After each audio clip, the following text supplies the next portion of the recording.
lorsque j'ai lancé le cabinet, je me suis aperçue qu'il existait tout un pan de l'activité économique et toute une typologie de structures qui était complètement vierge de toute information sur le marketing, ou au contraire qui avait une vision extrêmement négative de ce que pouvait être le marketing. Et donc, dès les premières années, je me suis attachée à rapprocher en fait le marketing et certains univers qui n'avaient pas accès à ces techniques-là.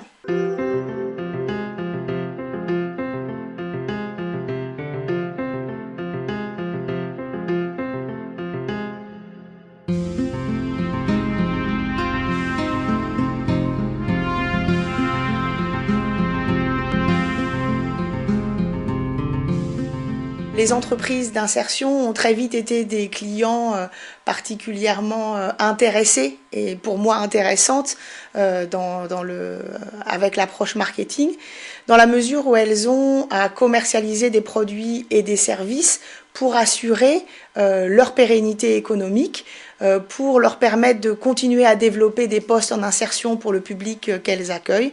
Elles doivent vendre leurs produits et leurs services. Si je m'étais adressé à un cabinet, un autre lambda privé qui traite des études de marché ailleurs, je pense que ça aurait été beaucoup plus compliqué pour expliquer la culture de notre secteur, pour faire en sorte de conjuguer le social et l'économique.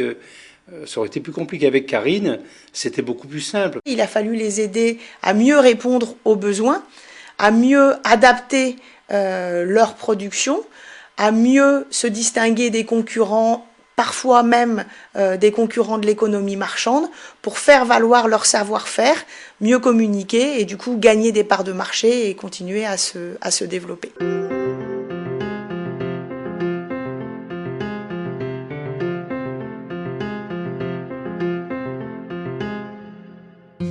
Ces choix m'ont permis rapidement de développer une image de quelqu'un qui finalement pouvaient faire du marketing ou pouvaient permettre aux structures de faire du marketing sans y perdre leur âme. C'est là que le sens est interrogé, c'est-à-dire plus je fais du chiffre d'affaires, est-ce que je fais de l'insertion?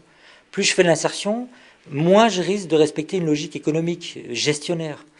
Et c'est dans ce paradoxe-là que les personnes se perdent. Le cabinet des Karine a cette spécificité qui est très importante de créer effectivement, de faire de la démarche de développement durable de responsabilité sociétale en point de départ. C'est pas quelque chose qui est rajouté, c'est pas une pièce attachée. C'est pas de dire c'est à la mode le développement durable, la responsabilité sociétale encore plus. C'est quelque chose qui, effectivement, il encadre une démarche et donc, effectivement, fait partie qu'on appelle la gouvernance de l'entreprise. Et donc, ma fierté, c'est vraiment d'avoir quelque part, très humblement, contribuer au développement et à la visibilité de ces activités économiques, mais sociales, tout autour de moi, sur mon territoire d'intervention.